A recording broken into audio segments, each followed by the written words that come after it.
Hey guys, it's Big Bear here again with another battle report. I'm doing a Tomb King versus Beastmen, and this is 2,500 points, 12-inch deployment, victory points. So there's an overview of the battlefield there. We got a forest, regular, um, two walls on his side, a building, and a hill, a couple hills. So start with the left side of my deployment. I have the Colossus with double hand weapon on the very far left side of the table. I think I'm gonna start using this guy like this every game. Make him a good flanker, or maybe get behind the enemy. He's pretty good, pretty cheap, and you get get some fear test. He's a murderer. So in the middle of my line here, next to building, I have 60 Shopti. The grayish one has a musician. Then I have my 50 skeletons with a necrotech with potion of strength and a lord with a prince with a great weapon, and then I have my hero titan, and I have the screaming skull's catapult.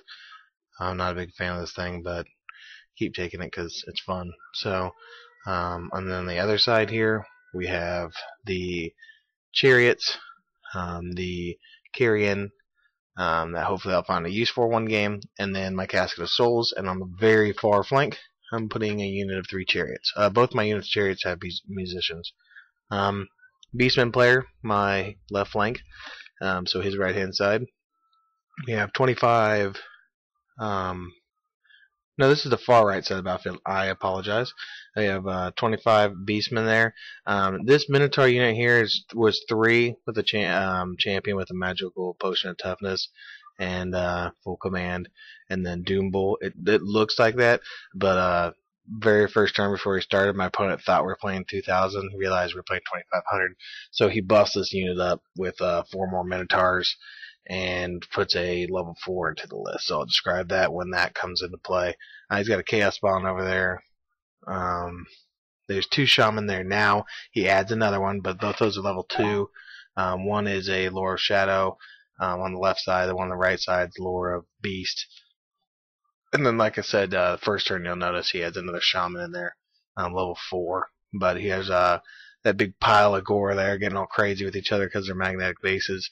Those are 35 gore with a BSB in there, Beast Banner, and he has a 3-up save or something like that. And then we have a small redirection War Dog pack.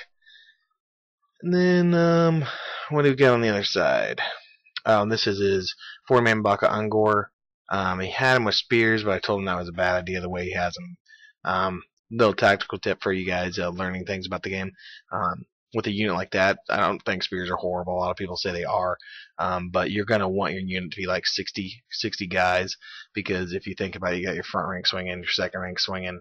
Horde is a third rank, so he gets 10 guys in the back. That's out of the 40 that would get to swing because of spears, and usually with those spear units that are that big are really cheap. So if I kill 8 before he swings, he paid 40 points for 1 extra attack. Not worth it. But if you take a ton of guys, 60 points gets you 10 extra attacks. Not bad once you put some buffs on them and get them going. So something to think about. Plus they get a parry save for cheaper. So yeah. Alright, and then these units of mine are all entombed beneath the sands. There's just a no command on that. Necroplis Knights and 2 tomb scorpions are just, tomb scorpions.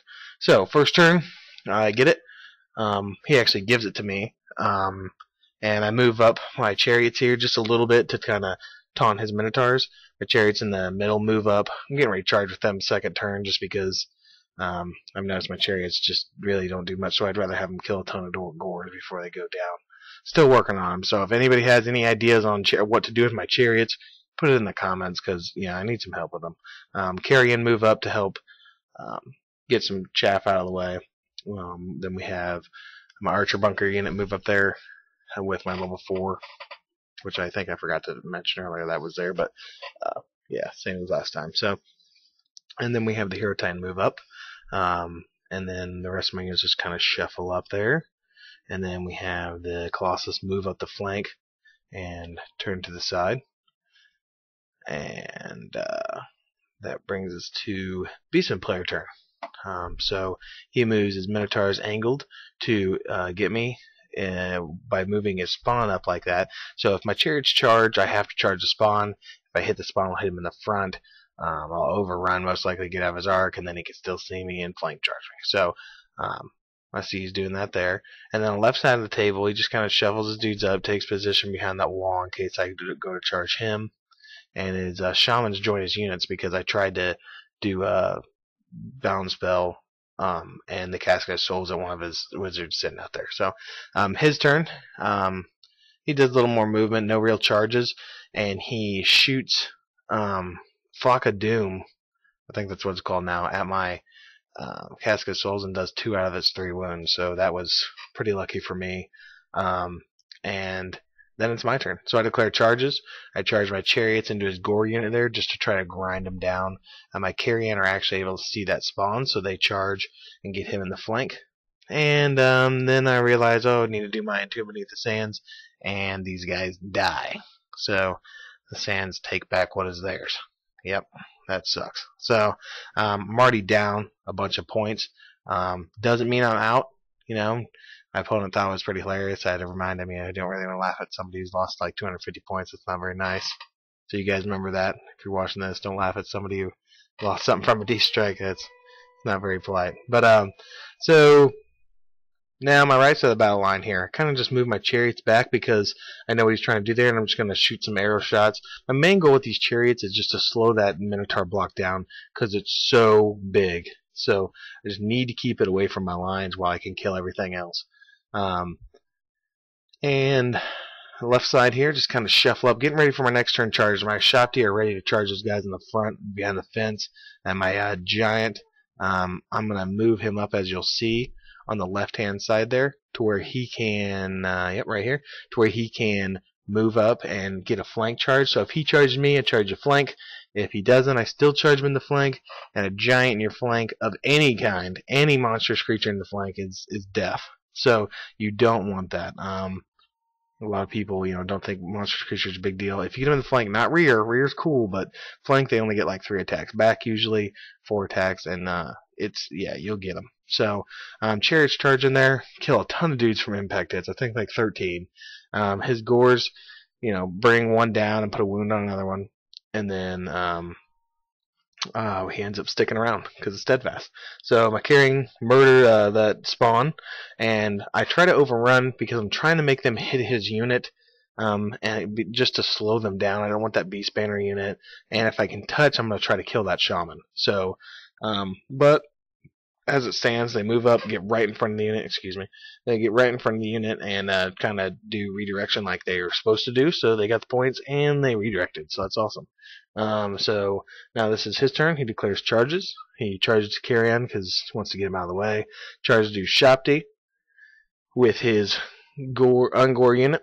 He moves Minotaurs up because he's sick of just sitting there. So he tries to run on my chariots. He actually fails his leadership for march blocking, so he can only walk 6. And if you notice back there, I didn't say last turn, my tomb scorpion landed behind his lines there to help my chariots when I declare the charge the next turn. So dogs go up and redirect my skeletons to where I can't get into his ungor. And since they're already engaged, so when those dogs die, it's not going to force a break test, so what's it matter? He also hand to hand. In the magic phase, he casts a spell over there on that left hand side on my Shopti to drop the strength by 2, and then he handily kills my chariots, handily kills my carrion, and on the right side of the battlefield, it becomes my turn now. The rest is just kind of hanging out there. I have my Tomb Scorpion actually charge this guy here. My opponent was kind of debating whether to turn his unit around and face me. I advised him it was a bad idea because if my Tomb Scorpion can charge, I'm going to just cut his wizard's head off because that's what my guy does and blah blah blah. So I charge here with my Hero Titan, and he decided to flee because my unit was 6 or 7 inches away. My skeletons were once they killed the dog, and they would squeeze through there, and that would give me 2 rounds of fighting with them. And I'd gotten some buff spells off, and his unit was probably going to take a beating. and I don't think he wanted to risk that, so he fled from the Hero Titan and got I think 8 or 9 inches away. So he made it way back there. And right here, like I said, he charged, hit me. I killed a ton of dudes. He did 2 wounds, and then my giant charges the flank like I wanted him to, and hopefully the murder can begin. So we'll see. Right hand side here, in classical delay fashion, I kind of scoot my chariots back another 3 inches. So his guys are looking at a really long charge here, and yeah. So let's see what's going on in the middle of the battlefield here.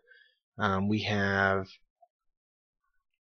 my archers lay down some shots onto his gore unit there on the right with the shaman, just trying to slow it up because I can't really do anything to it.